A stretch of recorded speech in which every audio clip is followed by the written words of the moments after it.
আসসালামু আলাইকুম গাইস। প্রচুর পরিমাণে গরম দিছিল, গরমের পরে বৃষ্টি আইছে আর আমি বৃষ্টির মধ্যে ভিজতাছি আর কাম করতেছি, মনের আনন্দ করতেছি বিরাট।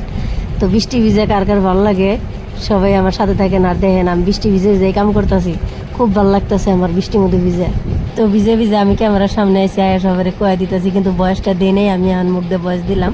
আমি বাবু দেখেন কিরম নাচতেছে খুশির ঠেলায়, সেই খুশি আর কি। কারণ বৃষ্টির পানি পাইছে না আর আনন্দ তো আর জায়গা নাই। আর বৃষ্টি বস্তুটা গরমে মজদুল বৃষ্টি আহে, এটা তো সবেরই জন্য সৌভাগ্য, সেই আনন্দ পিছলা গেতাছে। তার মানে ওর সেই ফুর্তি, এমনিতেই পানি ফেলি এমনি ফুর্তি করে, আরও তো বৃষ্টির পানি, ওর ফুর্তি তো আর জায়গা নাই।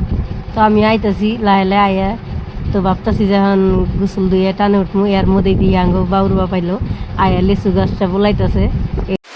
হাই গাইজ, বৃষ্টির মধ্যে ভিজবেন, সর্দি আর জ্বর বেশি বেশি হবো, তারপরে ডাক্তারের পয়সা দিবেন, বুঝছেন কি?